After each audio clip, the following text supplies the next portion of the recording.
Good afternoon, this is Henry Keane on UATV channel explaining hard things in easy terms for the whole free world directly from Ukraine. 2 days of discussions. Brussels gathered EU leaders at the summit. Politicians discussed the latest developments in relation to Russia's war of aggression against Ukraine and continued EU support for it. The European Council reiterated its resolute condemnation of Russia's actions and unwavering support for Ukraine and its people. EU leaders also reiterated their support for President Zelensky's peace plan. At the same time, the Ukrainian president proposed holding a peace plan summit in one of the European countries. Ukraine seeks peace indeed and has a 10-point peace formula and is ready to communicate on all platforms.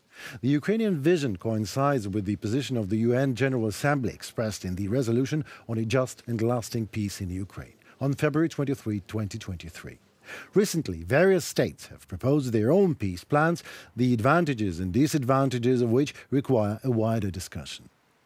At the same time, the Kremlin does not propose any peace initiatives. It only tries to legalize its occupation and continue its aggression. To convince or make Russia to leave Ukraine needs both more weapons and diplomatic support from its partners. Weapons and sanctions bring real peace closer. You can go further with a smile and a gun than with a smile alone. Time is important. Not only months and weeks, but also days are important. The faster we act together, the more lives we save. For more than a year of full-scale war, our cooperation with you has been steadily growing. Was there a destructive protection between our steps? Yes, there was. But still, we were pursuing a common goal. We were acting to stop Russian terror. Our defense cooperation, the successful passing through the winter without chaos and crisis, economic cooperation, 10 EU sanctions packages against Russia, European assistance to international justice in holding Russia war criminals accountable. All of this is the evidence that Europe knows how to defend its values and how the courage to stand up to terror. EU leaders took note of the arrest warrants issued by the International Criminal Court against Russia's president and his commissioner for children's rights for war crimes. They also welcomed the agreement to create the new international center in The Hague for prosecution of the crime of aggression against Ukraine. The European Union is firmly committed to ensuring full accountability for war crimes and the other most serious crimes committed in connection with Russia's war of aggression against Ukraine. It is a horrible reminder of the darkest times of our history, what's happening there, to deport children. This is a war crime. We know today of 16,200 children that have been deported. Only 300 have returned so far. And these criminal actions completely justify the arrest warrants issued by the ICC. Since the start of Russia's war, the European Union and its member states have made available around 67 billion euros to Ukraine and its people. They also adopted an unprecedented set of restrictive measures against Russia, which visibly affects the regime and economy.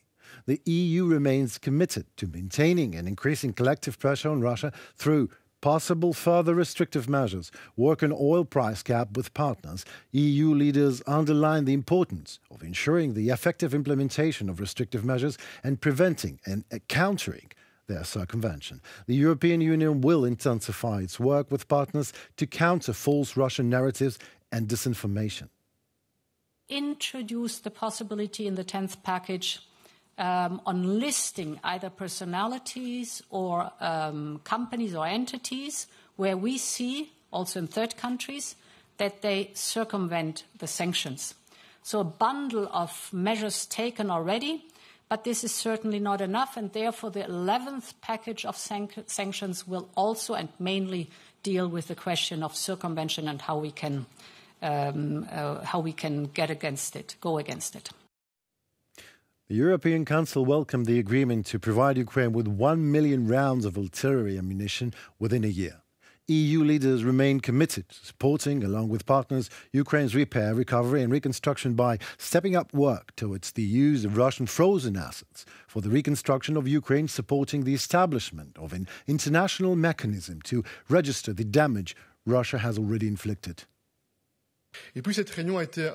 This meeting was important because basically it has consolidated an important decision which is a real step towards European defense. This is a decision that relates to ammunition. We want to be a fully committed player when it comes to providing support. We want to act as Europeans in terms of producing, manufacturing ammunition and delivering ammunition to Ukraine. I hear it quite often, like, oh, Henry, you're all about Ukraine, Ukraine, Ukraine, Ukraine, and Ukraine again. But you guys are not even part of the European Union yet. Yes, this is true. Still, we are losing our best people in the devastating war here in Ukraine for European values. Does that make us Europeans enough? Hopefully it does, and we would be happy to help solve other problems that are being discussed in Brussels: the climate, the banking system, the single EU market, water security and global food security, industrial policy, trade and migration, not only as the Ukrainians, but as newborn Europeans. Several days ago, Michael McFaul, former US ambassador to the Russian Federation, wrote, "Are all Russians guilty for Russia's war in Ukraine?" Putting aside the fact that the nation is responsible for its authority as otherwise, it is very interesting how Mr. McFaul seems to be uniting a very American way of thinking with the absolutely Russian way of living. At the beginning, Ambassador writes that while serving, he never understood phrases like Russia believes or Russia wants or Russia thinks. Instead, he pushed foreign service officers to use phrases like Putin believes, Lavrov wants, or at least Kremlin thinks. Putin started this war and did so in consultation with a very small circle of advisors, if not alone. There was no public pressure or demand to do so, but most Russians support the occupation, although they may want war to end their way. So for Ukraine to stay a satellite of the big brother Russia. After all, Crimea and part of Kherson and Zaporizhia regions have already been occupied. Now Russians there want a normal, peaceful life and the ability to travel to Europe.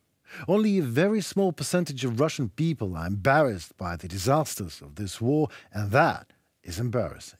And while an increasing number of Russians want the war to end, they are not ready to roll back their occupation army off Ukrainian lands. So it is no way just Putin's war. It is Russia's war. This is not just Putin's occupation, it is Russian occupation. And if this is a Russian war and occupation, then the whole nation must be held accountable for this war.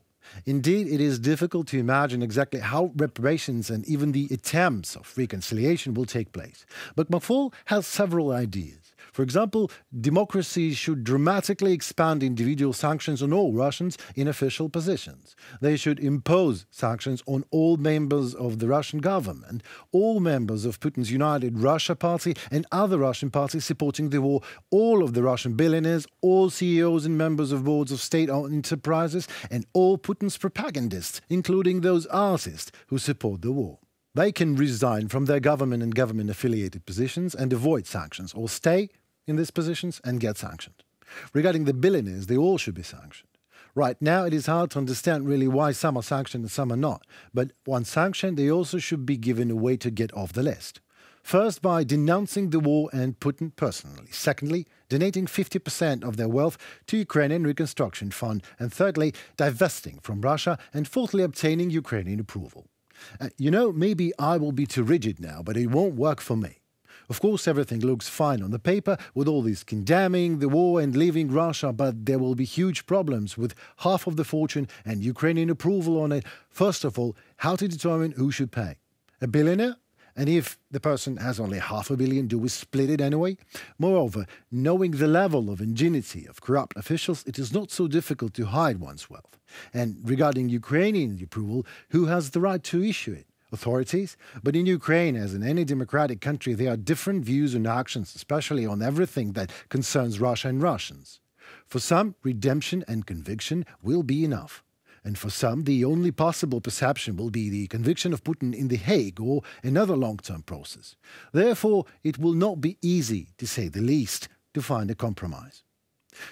And what to do with those common people who are against the war but do nothing in Russia? Because even McFaul acknowledges that those Russians who do not support the war are doing very little to express their opposition today. Repression works. They are scared. They don't want to go to jail. And all these post-Soviet countries know what repression is. especially now when Dmitry Medvedev quoted Stalin at the meeting of the Working Group of the Military-Industrial Commission. Stalin's repressions were called the Red Terror for a reason, and red is not so much the color of the flag, but the blood of the convicted and executed people. Not for nothing, McFaul writes that he hasn't the moral authority to tell what to do, sitting safely in California. But do something, even tiny and symbolic thing, to help speed up the end of this brutal war is a must. Doing nothing is not a moral option, or, so to say, it is a moral option for those without morale. Let me tell you something that the Russian mass media does not talk about much. About Volodymyr Zelensky's trip to the frontline positions of Ukrainian troops. After all, on Wednesday, the president of Ukraine was on the most dangerous route, Bakhmut, and yesterday he visited the Kherson region. And he did it not under the cover of night, like Putin did in Mariupol, but in broad daylight, albeit with security measures in mind, of course. This is not Zelensky's first trip to Bakhmut. He was there in December, but then all the Russian mass media, one in front of the other, tried to prove that the footage was staged, that the military was not real, and that it was all fake. However, this did not prevent the same mass media from reporting already in February that Wagner's group was able to seize the workshops of the plant where Zelensky presented awards to his soldiers. What can you say? Russian propaganda is so AC/DC. They call Volodymyr Zelensky bunker butt for some reason, and that reason is us. They call our president that way because we call Putin bunker grandpa, since he hardly comes out of his bunkers at all. I mean, they've stolen even a nickname. Well, whatever they call him, we don't mind. The whole world, the UN Security Council MPs or the Minister of Defense of any country in the world can easily communicate with our president online. And who calls Putin? And where to? Volodymyr Zelensky, on the first day of the war, has recorded a video from Bankovo Street so to show that he is in the capital. And Putin meets strange acting people who today sell ice cream, tomorrow are military, and the day after tomorrow are some civilians on the occupied territories. And even when surrounded by fake news, life and people, he wears a flak jacket. Of course, he is afraid. Putin can't afford, like Zelensky, to go to his soldiers directly, and this is how the commander-in-chief should act. And Zelensky is not like riding his motorcade 100 kilometers from the front line, but he actually is on the very first line. Thank you for defending the state, sovereignty and east of Ukraine. Saw a lot of destroyed things around today, but the most important thing is victory. After the victory, we will definitely rebuild everything. And you have such a difficult destiny, a historical one, to protect our land and return everything to Ukraine for our children. Zelensky also awarded medals to fighters being treated in hospitals of Donetsk and Kharkiv region. May God give you the strength to bring back our defendants, bring them back to life. I wish you and your relatives and loved ones health. Already yesterday, Zelensky visited the Kherson region, which was under occupation 5 months ago. Zelensky knows how to talk to people who survived shelling and occupation, and also saw with his own eyes how the region is gradually returning to its usual life without Russians. Infrastructural facilities, energy, electricity and water supply are being restored there. At the same time, they are working on the safety of civilians. They are improving both mobile, stationary shelters. And despite all these dangerous trips, Volodymyr Zelensky manages to communicate with ministers in Euro Parliament, for example, but you already know about that. Now that is our president. That was all for today by me, Henry Keane, on UATV channel, explaining quite hard things in quite easy terms for the whole free world directly from Ukraine. Stay safe and tuned for more in our weekly wrap-up on Sunday. See you soon.